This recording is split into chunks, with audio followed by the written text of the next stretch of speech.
La qualité de l'eau? Mais qu'est-ce que c'est que ça? C'est quand on écrit bien les O à l'école? Non. La qualité de l'eau, c'est quand le linge ne rétrécit pas au lavage? Non plus. C'est ce qui détermine le goût de l'eau potable? Ah, pas vraiment.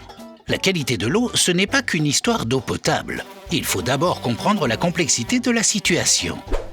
Prenons l'exemple de la baie de l'Aiguillon, au hasard. D'un côté, les fleuves et leur eau douce, qui apportent des molécules diverses. De l'autre, la mer, avec son eau très salée. La baie accueille des eaux douces et dépend de ses apports pour son bon fonctionnement, à la fois en quantité et en qualité. Pour avoir une idée des quantités d'eau arrivant dans la baie, on mesure le débit des cours d'eau. Mais non, pas comme ça. On place des appareils appelés courantomètres. Et on mesure régulièrement la qualité de l'eau avec des sondes, pour tester la température ou bien encore la salinité. On réalise aussi des prélèvements pour diverses molécules dissoutes. Nitrate, dioxyde de carbone, phosphate, silice. Ces mesures aident les gestionnaires de la réserve naturelle à mieux comprendre le fonctionnement de la baie. Hein? Mais c'est quoi cette alerte? Voyons. Les nitrates font partie des nutriments consommés par le phytoplancton.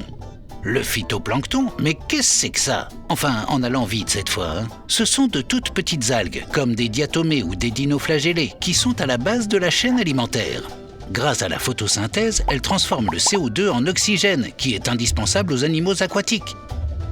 Le processus produit également de la matière organique, permettant d'alimenter le reste de la chaîne alimentaire. Le développement de ces petites algues dépend de la lumière et de la quantité de nutriments.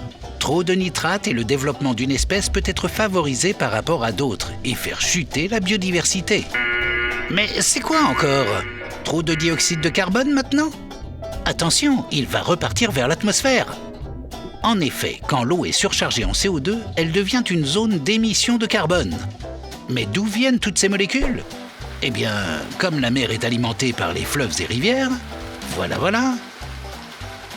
Le gestionnaire va suggérer de réorienter les pratiques des usagers du bassin versant.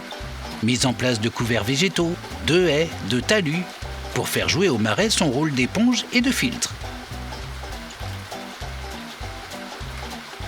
Et hop, un autre épisode dans la boîte. Quoi? Ah oui, j'ai oublié de préciser que certains phytoplanctons sont toxiques.